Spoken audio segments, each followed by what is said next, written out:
오늘은 추수감사 주일입니다. 사실 우리는 늘 감사해야 되지만 감사를 잊어버리고 살아갈 때가 많습니다. 이런 시간을 통해서 우리가 잃어버린 감사를 다시 회복할 수 있기를 소망합니다. 범사에 감사하라.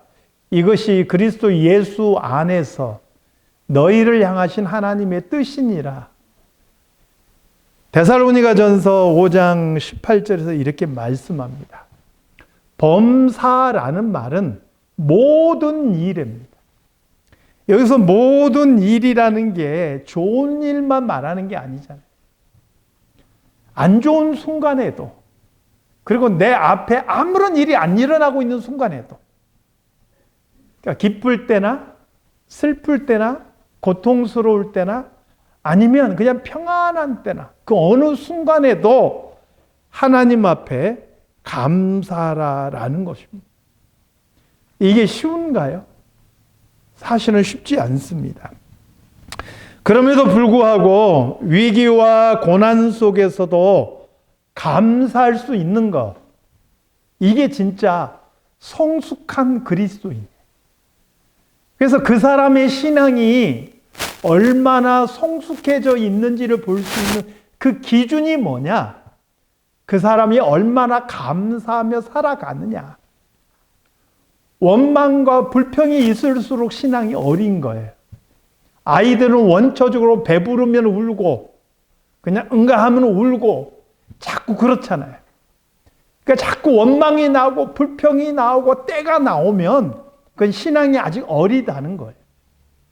그런데 입에서 감사가 나온다는 것은 그 사람의 신앙이 성숙되어 있다라는 증거입니다.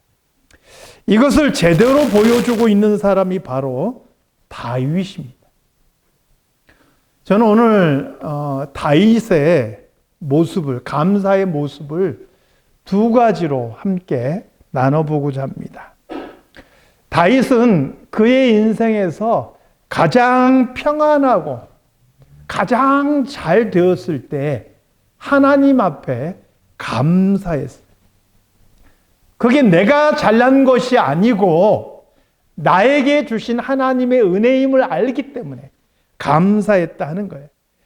역대상 29장에 보니까 다윗이 솔로몬에게 너는 하나님의 성전을 건축하라 이렇게 명령하는 그런 장면이 나와요. 이 28장에 나와요. 다윗 자신은 성전을 건축하고 싶었지만 하나님께서 허락지 않으시죠. 그러니까 아들 솔로몬에게 이것을 명령해요. 그리고 29장에 보면 그 성전 건축으로 하는 데 있어서 솔로몬이 성전 건축하는 데 부족함이 없도록 모든 재료를 낱낱이 다 준비하는 걸 보여요. 그리고 백성들에게 이 다윗이 이야기하는 거예요. 너희가 이 성전 건축을 위해서 자원함으로 기쁨으로 드리는 것이 좋지 않겠느냐. 백성들에게도 요청해요. 그러니까 이 다윗의 요청을 들은 이 백성들도 자원해서 누가 강요하지 않아요. 자기 자신이 스스로 기쁨으로 하나님 앞에 드렸다. 이렇게 말씀해요. 그리고 이러한 상황을 보면서 다윗이 하나님 앞에 감사하는 것을 보게 돼요. 이렇게 성전 건축할 수 있는 것도, 백성들이 기쁨으로 하나님께 드리는 것도요, 나라가 평안하고 부강해졌기 때문 아닌가요? 야, 내가 나라 잘 다스렸구나. 이렇게 생각하지 않고 다윗은 그것이 하나님의 은혜라고 생각했다는 거예요. 역대상 29장 13절에서 14절 말씀 함께 보겠습니다. 자, 시작. 우리 하나님이여, 이제 우리가 주께 감사하오며 주의 영화로운 이름을 찬양하나이다. 나와 내 백성이 무엇이기에 이처럼 즐거운 마음으로 드릴 힘이 있었나이까? 모든 것이 주께로 말미암았사오니 우리가 주의 손에서 받은 것으로 주께 드렸을 뿐이니이다. 아멘. 사람은요, 잘 되고 잘 나갈 때 그것이 내 능력이다, 내 힘이다 라고 생각지 않고 하나님께서 내게 주신 은혜다라는 것을 깨닫고 하나님께 감사할 수 있어야 돼. 우리가 그것이 내 능력이고 내 힘이다라고 생각하는 그 순간 나도 모르는 사이에 교만에 빠지는 거예요. 사무엘상 15장에 보니까 하나님께서 사울왕에게 아말렉을 진멸하라 이렇게 명령하셨어요. 진멸이라는 것은 끝까지 멸하라는 뜻이에요. 그러니까 사람이든 짐승이든 재물이든 남기지 말고 다 불태우라는 의미예요. 왜 하나님께서 이렇게 무시무시한 명령을 내렸느냐? 이스라엘 백성들이 애굽 땅, 이집트에서 나올 때 이스라엘 백성들의 앞길을 가장 먼저 막아선 민족이 아말렉입니다. 모세가 여호수아를 앞장 세워서 이스라엘 백성들을 이끌고 나가서 아말렉과 싸우게 해요. 그리고 자신은 이 싸움터가 보이는 높은 산에 올라가서 하나님 앞에 손을 들고 기도하는 거예요. 그런데 아론과 훌이 가만히 보니까 모세가 손을 들고 기도할 때는 이스라엘 백성들이 이기는데 피곤해서 손이 내려오니까 이스라엘 백성들이 밀리는 거예요. 그래서 이 모세와 아론과 훌이 양옆에서 모세의 손을 붙잡아 올렸어요. 해가 지도록 모세의 손이 내려오지 않으므로 이스라엘 백성들이 그 전쟁에서 이겼습니다. 모세가 그곳에서 제단을 쌓고 그곳의 이름을 여호와 니시, 여호와는 나의 깃발, 또 다른 의미로 여호와는 우리에게 승리를 주시는 분, 이런 의미로 여호와 니시다 이렇게 이름을 지었어요. 그리고 하나님께서도 그곳에서 선언하십니다. 내가 대대로 아말렉과 싸우리라 이렇게 말씀하셔요. 왜 하나님께서 대대로 아말렉과 싸우겠다고 선언하셨느냐? 이스라엘 백성들의 길을 가장 먼저 막아선 이 아말렉은 하나님을 대적하는 세력들의 상징으로 보신 거예요. 그러므로 이스라엘이 나라를 세우고 처음 왕이 된 사울왕에게 이 아말렉을 쳐서 진멸하라 이렇게 명령을 내리셨어요. 그것은 앞으로 하나님을 대적하는 어떤 세력이든지 다 하나님 앞에서 멸망할 것이다 라는 것을 알려주는 거예요. 그러므로 아말렉을 진멸하는 이 전쟁은 단순한 무슨 영토 분쟁이나 나라와 나라의 분쟁의 문제가 아니고 하나님 편에 선 세력과 그리고 하나님을 대적하는 세력 간의 영적인 싸움을 상징하는 거예요. 그리고 하나님께서 이 전쟁을 명령하셨잖아요. 그러면 이 전쟁은 승리가 예정된 전쟁입니다. 그런데 사울왕은 어떻게 했습니까? 전쟁에서 너끈히 이기고 승리한 것은 좋아요. 그런데 이 아말렉의 왕 아각을 살렸고요. 그리고 소와 양과 이 짐승들의 좋은 것들 다 살려놨어요. 왜요? 그거 죽이기 아깝잖아요. 욕심이 생긴 거예요. 그것뿐만이 아닙니다. 돌아오는 길에 갈멜이라는 곳에 들려서 기념비를 세웠어요. 성경에 보니까 기념비를 왜 세웠느냐? 자기를 위해서 세웠다는 거예요. 내가 이 아말렉을 물리쳤다. 내가 이 아말렉을 쳐서 승리했다. 자기 이름을 기념하기 위해서 기념비를 세웠다 그랬어요. 그리고 성경에 보니까 하나님께서 사울을 왕으로 세우신 것을 후회했다라고 기록하고 있어요. 사랑하는 성도 여러분, 우리에게 뭔가가 주어졌을 때 내가 뭔가 잘 나가는 그 순간에 그것이 하나님께서 나에게 주신 은혜임을 잊어버리고 내가 했다라고 느끼는 그 순간 우리는 교만의 함정에 빠지는 거예요. 평안한 순간에, 잘 나가는 그 순간에 그것이 하나님의 은혜임을 기억하고 감사할 수 있는 그런 성도들이 다 되시기를 주님의 이름으로 축원합니다. 다윗은요, 자기 삶에서 평안하고 가장 잘 나가는 인생의 그 마지막 순간, 주변 모든 민족을 다 평정하고 하나님의 성전을 건축하기를 앞두고 있는 그 순간에 뭐라고 고백하느냐? 주께 감사하며 영화로운 이름을 찬양합니다. 모든 것이 주께로부터 왔으니 주님께서 주신 것을 우리가 주님께 드릴 뿐입니다. 이렇게 고백하고 있는 것입니다. 사랑하는 성도 여러분, 우리 삶이 평안하십니까? 우리 삶이 넉넉합니까? 자녀들이 자신의 길을 잘 헤쳐가고 있습니까? 그 모든 것이 하나님께서 나에게 주신 것임을 기억하고 감사할 수 있기를 주님의 이름으로 축원합니다. 두 번째는 다윗은 인생의 곤고하고 힘든 순간에도 자신과 함께 하시는 하나님을 바라보고 감사했다라는 거예요. 오늘 본문 7절에서 9절 말씀을 보겠습니다. 7절에서 9절 말씀. 자, 시작.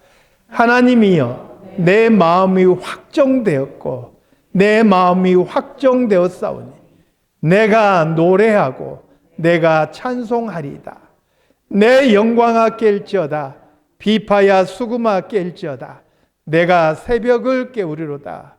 주여, 내가 만민 중에서 주께 감사하며 문 나라 중에서 주를 찬송하리이다. 이 시편 57편에는 부제가 붙어 있어요. 시편 57편을 시작하기 전에 작은 글씨로 쓰여 있는 게 있어요. 그게 무슨 내용이냐? 다윗이 사울을 피하여 굴에 있던 때, 이렇게 부제가 달려 있어요. 도망자로서 캄캄한 굴에 숨을 죽이고 있는 그런 상황인 거예요. 자신을 쫓는 사람이 다른 사람도 아니고 그 나라의 왕이에요. 지금 여러분, 트럼프 대통령이 나를 지금 쫓으면은 내가 지금 피할 곳이 미국 땅에 있을까요? 불안하고 답답한 거예요. 자기를 다스리는, 이 자신이 있는 나라의 왕이 지금 내 생명을 취하려고 나를 쫓으니까 도망해서 굴 속에 숨어 있는 그런 상황이에요. 그렇다고 다윗이 진짜 죽을 죄를 지은 것도 아니에요. 6절에 보니까 다윗은 내 영혼이 억울하도다, 이렇게 고백해요. 자신은 죄가 없어요. 죽을 만한 죄를 짓지 않았어요. 그런데도 지금 쫓기고 있는 거예요. 얼마나 억울한 상황입니까? 그럼에도 불구하고 다윗은 하나님께서 자신을 지켜주시고 오히려 저들은 자신들이 판 웅덩이에 빠질 것이다 라고 고백하고 있는 것을 보게 돼요. 비록 자신은 불안하고 앞이 보이지 않는 캄캄한 밤과 같지만 이 어둠은 금방 물러가고 새벽이 지난 다음에 밝은 아침이 오듯이 그렇게 좋은 날이 올 것을 그는 믿었다 하는 거예요. 이것은요, 하나님을 향한 절대적인 신뢰가 없으면 불안한 거예요. 이거 불가능한 거예요. 물론 다윗이 항상 흔들리지 않았던 것은 아니에요. 다윗이 도망자 생활을 적어도 10년 이상을 했어요. 1년도 아니고 2년도 아니고 10년 이상을 도망자 생활을 했어요. 그러니까 다윗도 불안할 수 있어요. 그래서 때로는 하나님의 명령을 어기고 유다 땅을 떠나지 말라라는 명령을 어기고 모압 땅으로 도망갈 때도 있었고요. 블레셋 땅으로 도망가기도 했었어요. 그러니 지금 굴 속에 숨어 있지만 다윗의 마음이 얼마나 불안하겠어요. 오늘 우리가 읽지 않았지만 본문 이전에 있는 1절 말씀에 보면 하나님 내게 은혜를 베푸소서. 하나님 내게 은혜를 베푸소서. 두 번이나 반복해서 하나님께 하소연해요. 내가 주의 날개 그늘 안에서 이 재앙이 지나가기까지 피하리이다. 하나님 내게 은혜를 베푸소서 하소연하고 있는 다윗의 모습을 보게 되는 거예요. 그런 불안하고 답답한 속에서도 다윗은 하나님 내 마음이 확정되고 내 마음이 확정되었습니다. 내가 하나님을 찬양하고 노래하겠습니다. 이렇게 고백하고 있어요. 만민 중에서 주께 감사하며 문 나라 중에서 주를 찬송하겠다고도 합니다. 하나님의 이름이 온 세계 위에 높아지기를 원한다. 이렇게 고백하고 있기도 합니다. 지금 두렵지만 숨어 있지만 하나님 제발 나를 도와달라고 기도하고 있지만 그러면서도 자신의 마음은 확정됐다고 고백하는 거예요. 저는 이게 진짜 다윗이 두렵지 않아서가 아니라고 생각해요. 정말 흔들리지 않아서가 아니라고 생각해요. 다윗 스스로 자신의 마음을 다독이고 있는 거예요. 흔들리는 내 마음을 향해서 내 마음은 확정되었다. 그러므로 내가 이 불안한 상황이지만 하나님을 찬양하겠다라는 자기 자신의 의지를 보이고 있는 거예요. 여러분, 믿음이라는 것은 모든 상황 속에서 두려워하지 않는 게 아니에요. 모든 상황에서 요동함이 없는 사람은 사람이 아니죠. 두려움에도 불구하고 내 상황이 힘들고 고통스러움에도 불구하고 그래서 내 마음이 흔들림에도 불구하고 내가 하나님을 향해서 나아가자 내 스스로 다독이면서 그 믿음의 길을 내딛는 걸음, 그게 바로 믿음이라 하는 거예요. 다윗은 두려움 속에서도 하나님께 감사하고 찬양하는 걸음을 내딛은 거예요. 저는 그런 생각을 해봅니다. 우리의 상황과 형편 속에서 어떤 상황이든지 내 입을 열어서 하나님께 감사하는 것을 연습하시기 바랍니다. 감사할 게 없는 것 같아도 지금 내가 숨 쉬고 있는 것 이 자체부터 하나님 앞에 감사하세요. 내 입을 열어서 하나님 앞에 감사의 말을 내뱉는 그 순간 내 마음에 하나님을 향한 믿음이 피어오르는 것을 느낄 거예요. 따라서 해봅시다. 모든 순간에 내 입술로 감사하자. 하나님께서 다윗을 사랑하신 것은 그가 완벽한 사람이어서가 아니에요. 그도 불완전한 사람이었고 그도 범죄했어요. 그도 요동하는 사람이었어요. 그럼에도 불구하고 그의 삶 속에서 그는 하나님을 바라볼 줄 아는 사람이에요. 그리고 넘어지는 그 순간에도 그의 마음과 그의 삶의 방향은 하나님을 향해 있었기 때문에 하나님께서 다윗을 그토록 사랑하신 겁니다. 사랑하는 성도 여러분, 우리의 삶이 지금 평안하고 형통하십니까? 그것이 나에게 주신 하나님의 은혜임을 알고 그 하나님을 찬양하는 성도들이 다 되시기를 소망합니다. 지금 내가 힘들고 어려운 순간을 지나고 있습니까? 내 심령이, 내 마음이 캄캄한 굴 속에 있는 것 같이 불안하고 답답함을 느낍니까? 스스로 나 자신을 다독이고 내 입을 열어서 하나님께 감사하시기 바랍니다. 우리 하나님께서 새벽이 물러가고 아침 해가 떠오르듯이 우리 삶 속에 그렇게 밝은 빛을 비춰주실 줄로 믿습니다. 시편 50편 14절에서 15절을 같이 읽으면서 오늘 말씀을 마무리하겠습니다. 자, 시작. 감사로 하나님께 제사를 드리며 지존하신 이에게 내 소원을 갚으며 환난 날에 나를 부르라. 내가 너를 건지리니 내가 나를 영화롭게 하리로다. 아멘. 감사는요, 하나님께서 받으시는 제사예요. 내 삶에서 내 입술을 열어서 감사할 때 하나님은 그것을 예배로 받으셔요. 내가 힘들고 어려울수록 그 하나님의 이름을 부르고 하나님께서 그동안 나에게 베푸신 은혜를 감사할 때 하나님께서 나를 환난 날에 건져주실 것이고 그것을 통해서 오히려 하나님께서는 영광을 받으실 줄로 믿습니다. 범사에 감사라. 이는 그리스도 예수 안에서 너희를 향하신 하나님의 뜻이니라. 아멘.